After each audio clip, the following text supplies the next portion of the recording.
अब सॉल्व होंगे सारे फिजिक्स, केमिस्ट्री, मैथ और बायोलॉजी के क्वेश्चंस। बस जुड़ जाएं सुनीता देवी एकेडमी के साथ by subscribing this educational channel.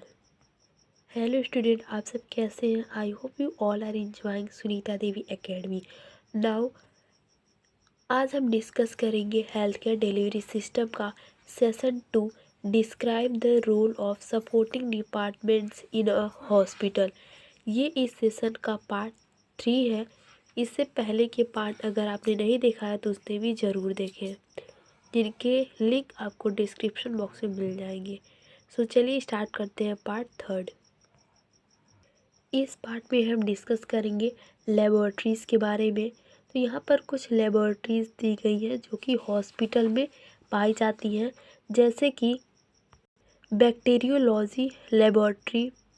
ये जो लेबोरेटरी होती है वो कंडक्ट करती है बैक्टीरिया रिलेटेड टेस्ट, और जो भी टॉक्सिक प्रोड्यूस किए जाते हैं बैक्टीरिया से, उनसे रिलेटेड जितने भी टेस्ट होते हैं वो बैक्टीरियोलॉजी लेबोरेटरी में होते हैं।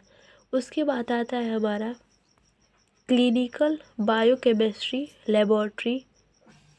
जितने भी न्यू ड्रग्स होते हैं उनके क्लिनिकल ट्रायल्स और जो भी डिजीज़ेज़ होते हैं उनके बायोकेमिकल रिसर्च और टेस्ट सारे इस लेबोरेटरी में कंडक्ट किए जाते हैं। यानी कि इस लेबोरेटरी में न्यू ड्रग्स बनाए जाते हैं और जो भी बायोकेमिकल रिसर्च होते हैं और टेस्ट होते हैं किसी भी डिजीज़ के बेसिस पे, वो सारा इस लेबोरेटरी में कंडक्ट होता है। उसके बाद आता है हमारा हीमेटोलॉजी डिपार्टमेंट। हीमेटोलॉजी हीमोग्लोबिन से रिलेटेड जो भी काम होते हैं, या फिर कह सकते हैं कि जो भी ब्लड रिलेटेड टेस्ट होते हैं वो सारे हेमेटोलॉजी लेबोरेटरी में किए जाते हैं।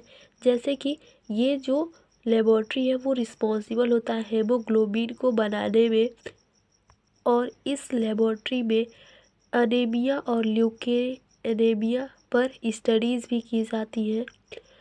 रेड वाइट सेल की काउंटिंग, यानी कि जो भी ब्लड रिलेटेड पैथोलॉजी है वो सारी इस लेबोरेटरी में की जाती है।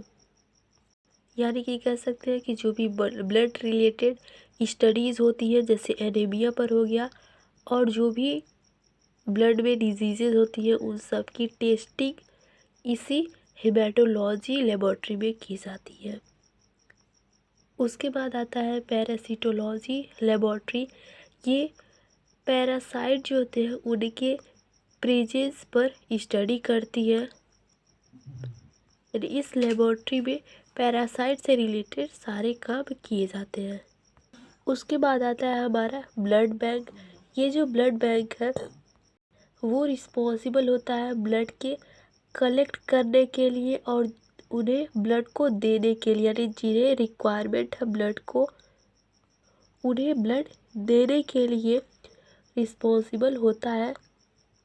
और जो भी न्यू बॉर्न इन्फेंट होते हैं जिन्हें हीमोलाइटिक डिजीज़ होती है उस पर स्टडी करता है ये ब्लड बैंक।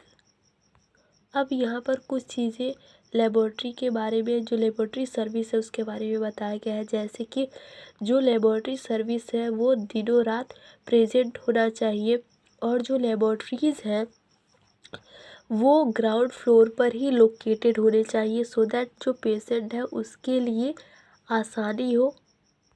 और जो लेबोरेटरी सर्विस है वो आसानी से आउट पेशेंट के लिए भी अवेलेबल होनी चाहिए। सो इस पार्ट में बस इतना ही। मिलते हैं नेक्स्ट पार्ट में। तब तक जुड़े रहे सुनीता देवी एकेडमी के साथ। Thank you.